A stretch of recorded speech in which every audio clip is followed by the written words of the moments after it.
কোরআন খুলেন, আল্লাহ রাব্বুল আলামিন বলেন আকিমিস সালাতা লিযিকরি,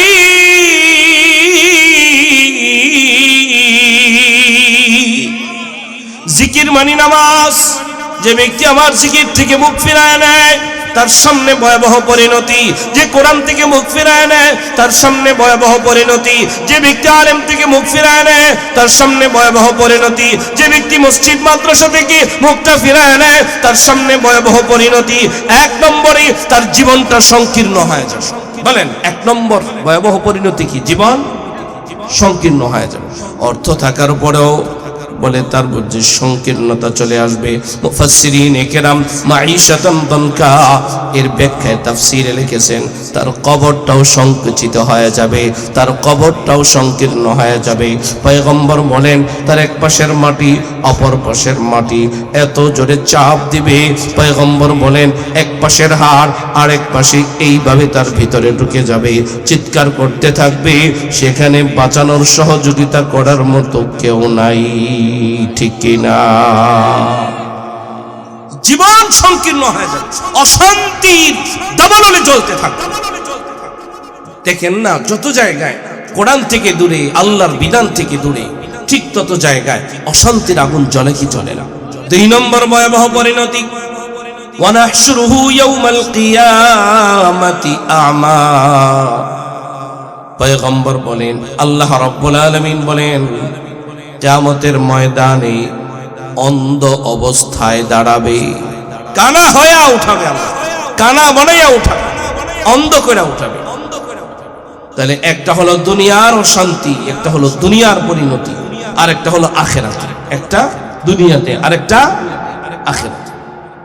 তাহলে দেখেন কিয়ামতের ময়দানে যদি অন্ধ হয়ে ওঠে, চোখে যদি না দেখে, দুনিয়াতেই তো মানুষ যদি কানা হয়ে যায়, বলে ভাই চোখ এত বড় নিয়ামত, এত বড় নিয়ামত। মাঝে মাঝে স্টেশনগুলোতে দেখবেন অন্ধ মানুষ ভিক্ষার ঝুলি তুলে ফেলে, ভাই আমারে কিছু দেন, আমি দুনিয়ার রং ঢং কিছুই দেখি না, আমি কর্ম করে খেতে পারি না, চোখ দেখে না। তাহলে চোখে দেখা নিয়ামত কিনা?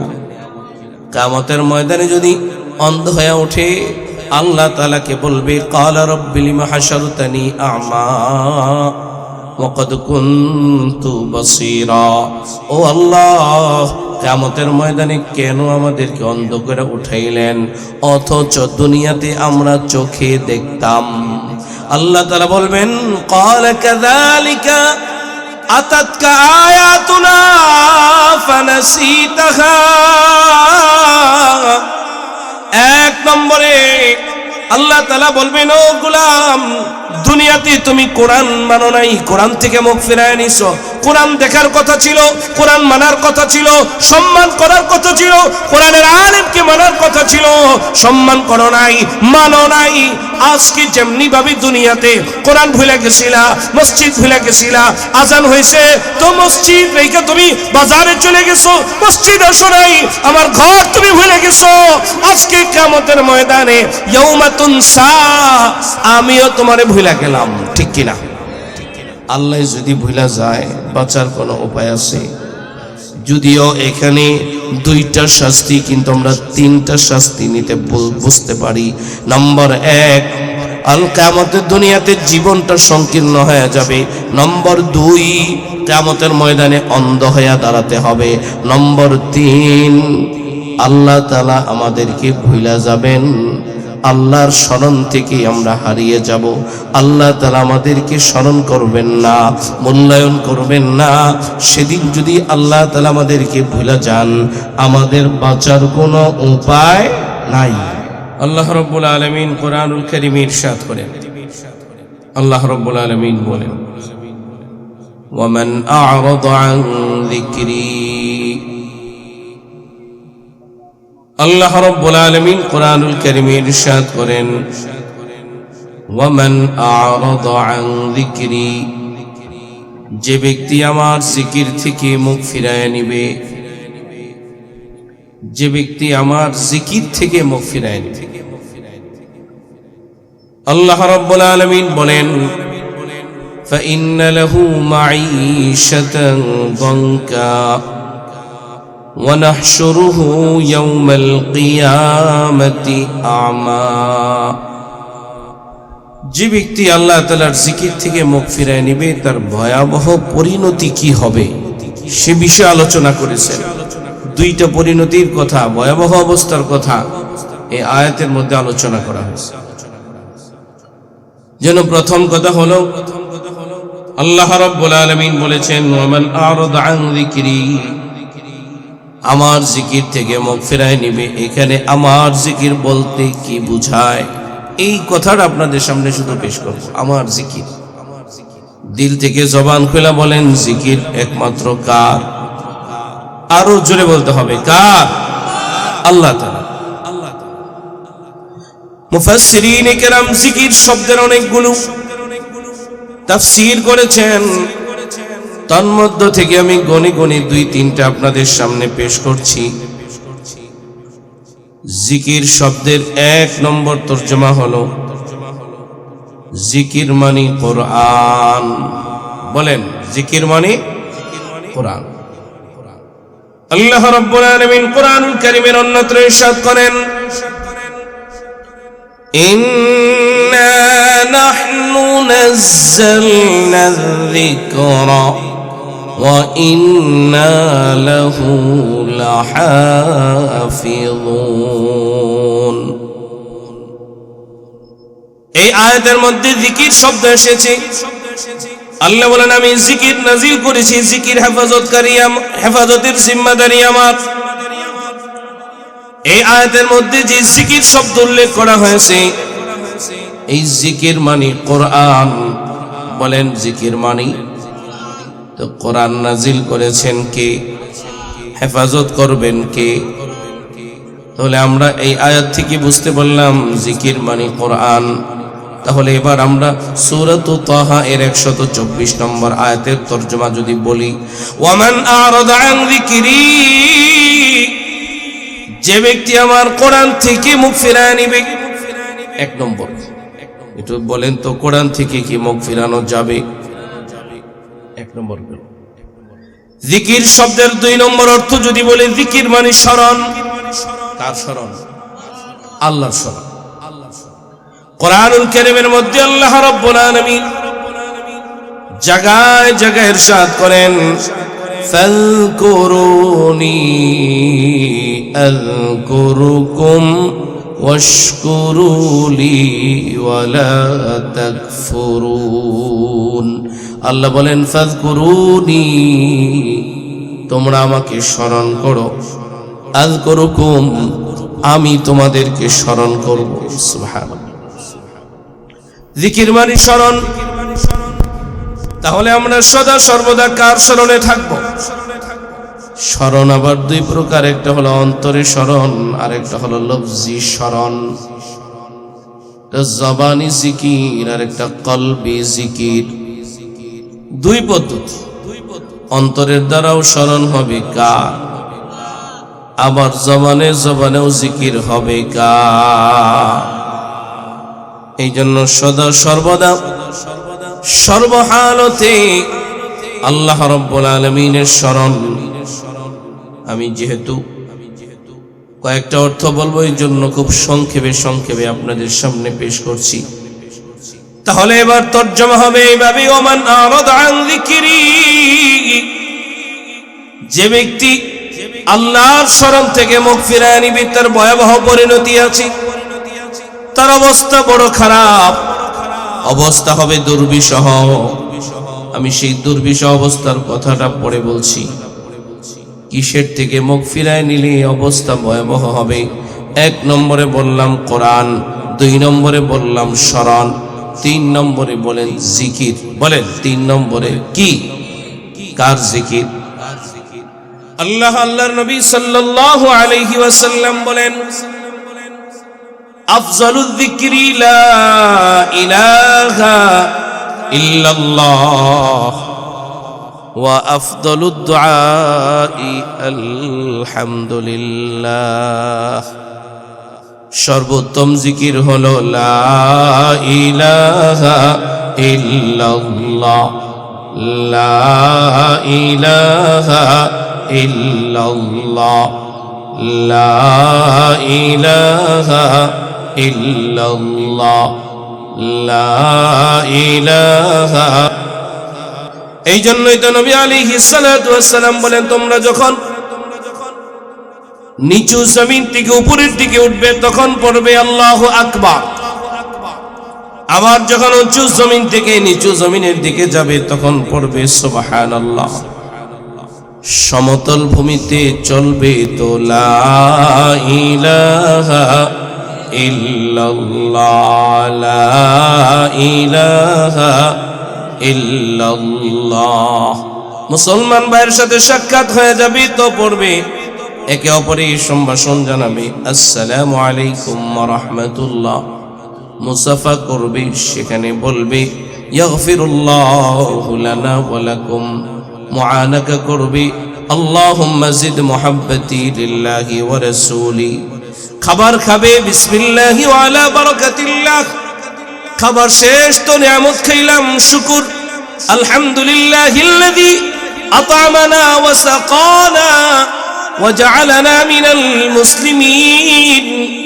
ঘুমের ঘরে যাবি তো আল্লাহুম্মা বিসমিকা আমুতু ওয়া আহইয়া, বিসমিকা রব্বি ওয়াদা'তু জামবি ওয়া বিকা আরফাউহু।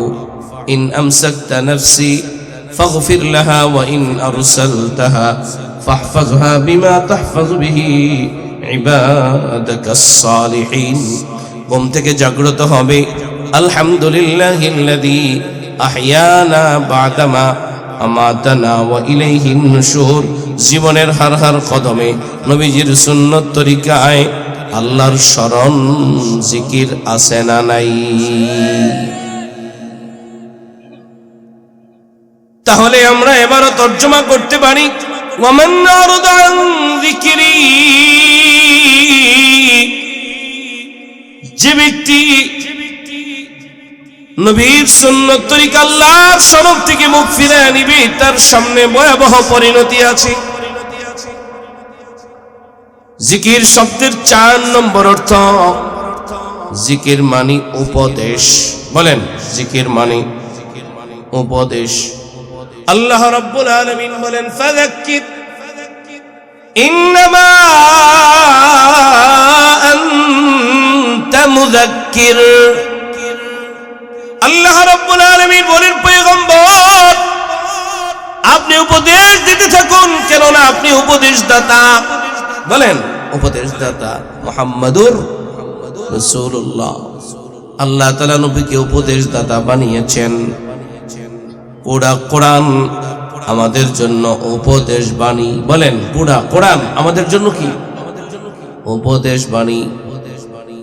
তাহলে জিকির মানি উপদেশ। নবী আমাদেরকে যা বলেছেন তা আমাদেরকে ধারণ, আমাদেরকে লালন, আমাদেরকে মানতে হবে, ঠিক কিনা? যদি মুখটা ফিরে নেই, সামনের পরিণতি ভালো না খারাপ? জিকির মানি ইলম।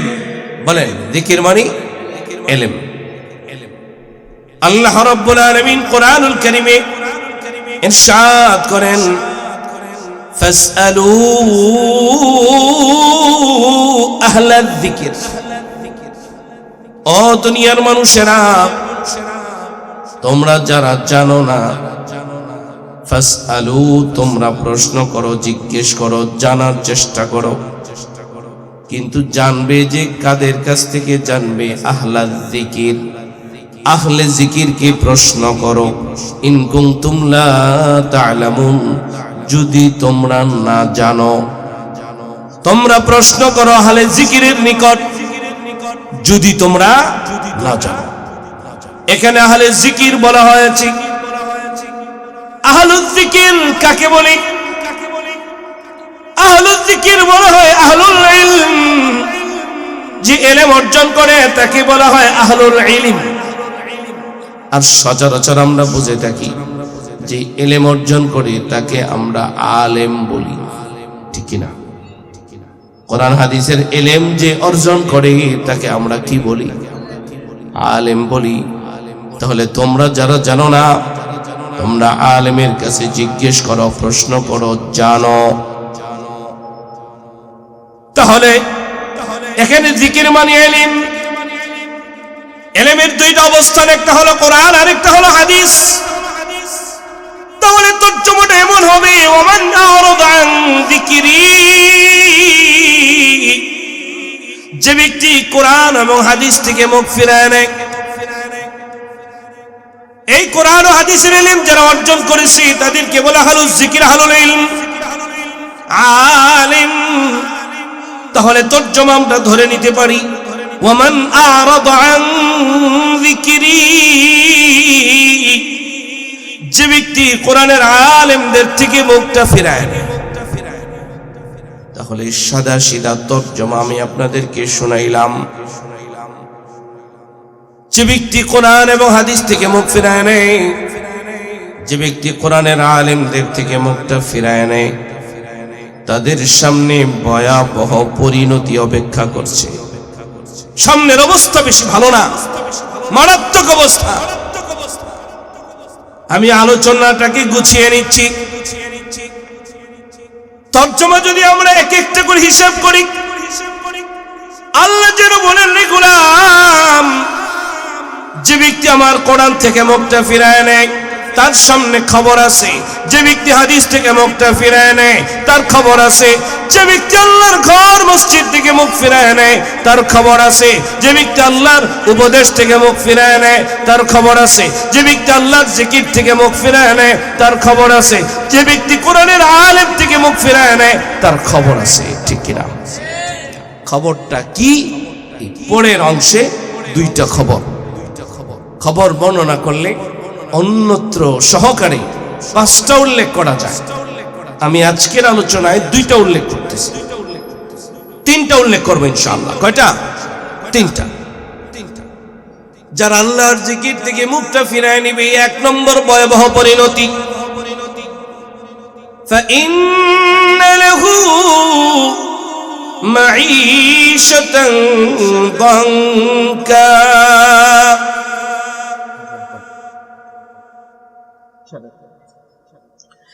এক নম্বর ভয়াবহ পরিণতি, ফাইন্না লাহু মাঈশাতান দানকা। আল্লাহ রাব্বুল আলামিন বলেন, রে গোলাম, আমার জিকির থেকে মুখটা ফিরিয়ে নিলে এক নম্বর ভয়াবহ পরিণতি হলো আমি তার জীবনকে, দুনিয়ার জীবনকে সংকীর্ণ করে দিব। কি করে দিবেন? সংকীর্ণ করে দিবেন। দুনিয়ার জীবনকে যে সংকীর্ণ করে দিবেন, প্রশ্ন হলো দুনিয়ার জীবন সংকীর্ণ বলতে কি বোঝায়? লম্বা চড়া ব্যাখ্যা,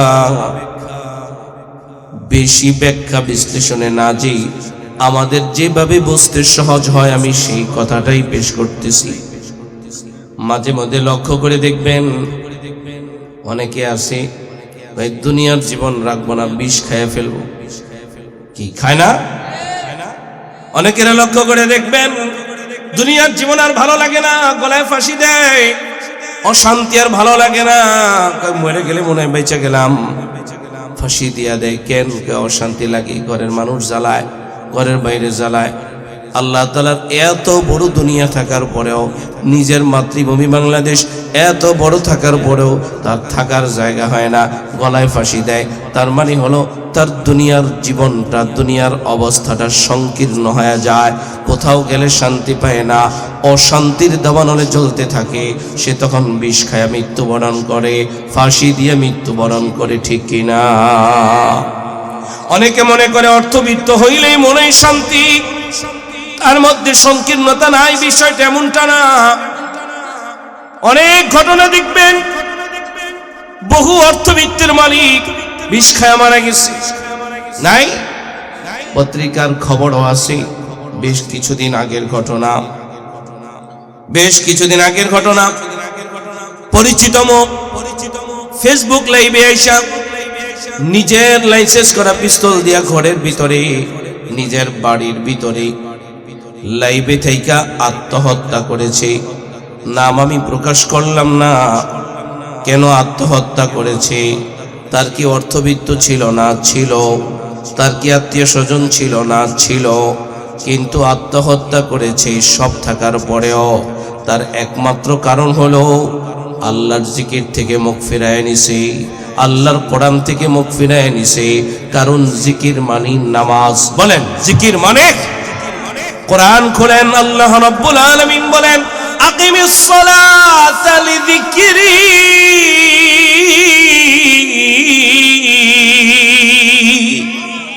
জিকির মানে নামাজ।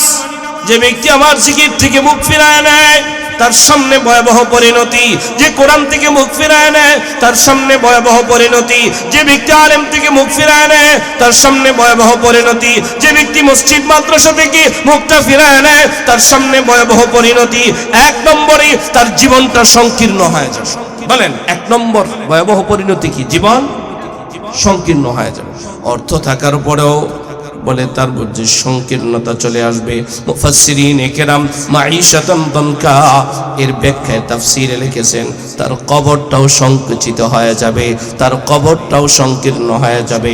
পয়গম্বর বলেন তার এক পাশের মাটি অপর পাশের মাটি এত জোরে চাপ দিবে, পয়গম্বর বলেন এক পাশের হাড় আর এক পাশে এইভাবে তার ভিতরে ঢুকে যাবে, চিৎকার করতে থাকবে। সেখানে বাঁচানোর সহযোগিতা করার মতো কেউ নাই। ঠিক কিনা? জীবন সংকীর্ণ হয়ে যাবে, অশান্তির দাবানলে জ্বলতে থাকবে। দেখেন না যত জায়গায় কোরআন থেকে দূরে, আল্লাহর বিধান থেকে দূরে, ঠিক তত জায়গায় অশান্তির আগুন জ্বলে কি জ্বলে না? ইনশাআল্লাহ এখানে 8:30টায় আজান হবে, 8:30টায় শেষ হবে। 2 নম্বর ভয়াবহ পরিণতি। কয় নম্বর? 2 নম্বর ভয়াবহ পরিণতি। ওয়ানাহশুরুহু ইয়াউমাল কিয়ামাতি আ'মা।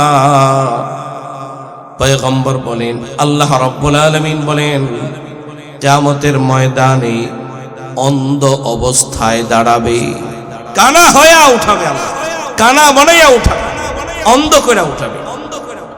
তাহলে একটা হলো দুনিয়ার অশান্তি, একটা হলো দুনিয়ার পরিণতি, আর একটা হলো আখিরাতে। একটা দুনিয়াতে আর একটা আখিরাতে।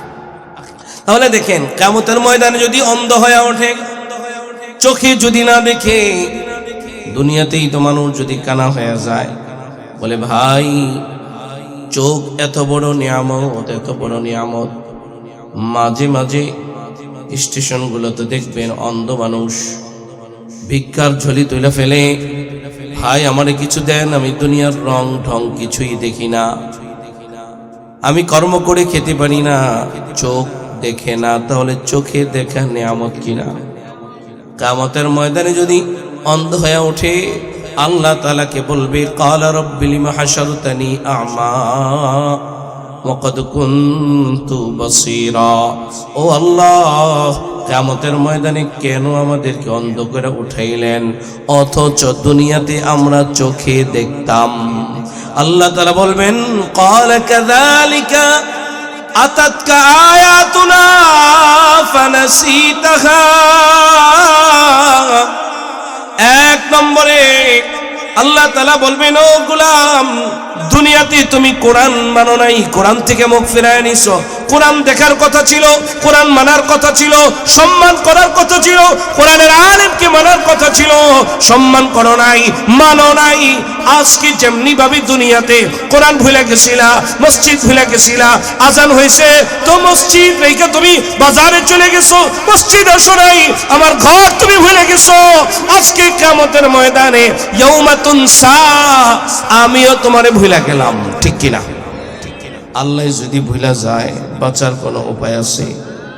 যদিও এখানে 2টা শাস্তি, কিন্তু আমরা 3টা শাস্তি নিতে বুঝতে পারি। নম্বর 1, কিয়ামতের দুনিয়াতে জীবনটা সংকীর্ণ হয়ে যাবে। নম্বর 2, কিয়ামতের ময়দানে অন্ধ হয়ে দাঁড়াতে হবে। নম্বর 3, আল্লাহ তাআলা আমাদেরকে ভুলা যাবেন, আল্লাহর স্মরণ থেকে আমরা হারিয়ে যাব। আল্লাহ তাআলা আমাদেরকে স্মরণ করবেন না, মূল্যায়ন করবেন না। সেদিন যদি আল্লাহ তাআলা আমাদেরকে ভুলে যান, আমাদের বাঁচার কোনো উপায় নাই। সুতরাং 4 নম্বর আরেকটা ভয়াবহ পরিণতি, সবচাইতে মারাত্মক দুনিয়ার জীবন।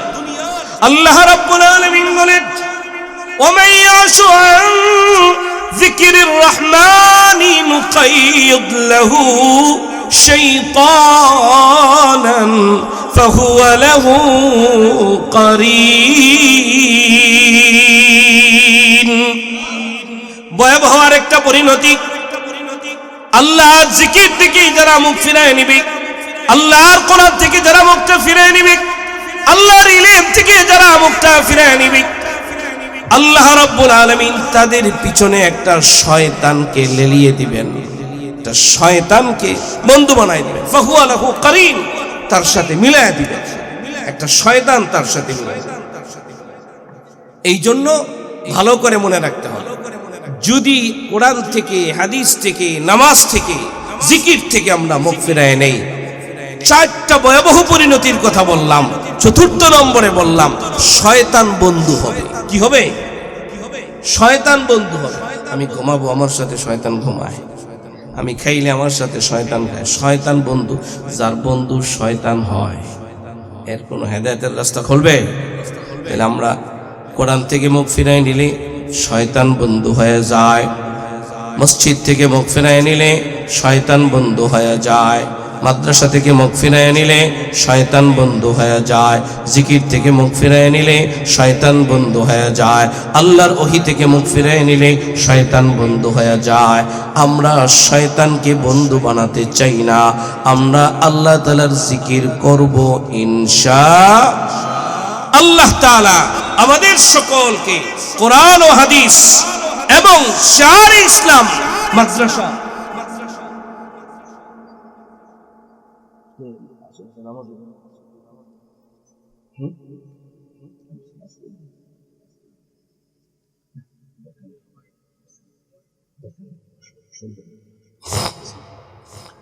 তাহলে আল্লাহ তাআলা আমাদেরকে যেই পদ্ধতি, যতগুলো অবস্থান আছে, শার আছে, যেমন মসজিদ, এটা শার ইসলাম। অনেক সময় অনেকে ব্যক্তিগত ঝগড়া নিয়ে মসজিদে যা, মসজিদে আসবে বলে না। মসজিদের সাথে কোনো বাধা বিপত্তি করা যাবে না, মাদ্রাসার সাথে কোনো দুশ্মনী করা যাবে না, কোরআনের সাথে কোনো দুশ্মনী করা যাবে না, ইলমের সাথে কোনো দুশ্মনী করা যাবে না, আল্লাহর বিধানের সাথে কোনো দুশ্মনী করা যাবে না। কেমন যেন প্রকারান্তরে আল্লাহর সাথেই দুশ্মনী হয়েছে। যে আল্লাহর সাথে যদি কেউ দুশ্মনী লাগাবে, আল্লাহ যদি কয় সেটা শয়তান লাগায় দেয়, তাহলে ঈমান নিয়ে কি মরা যাবে?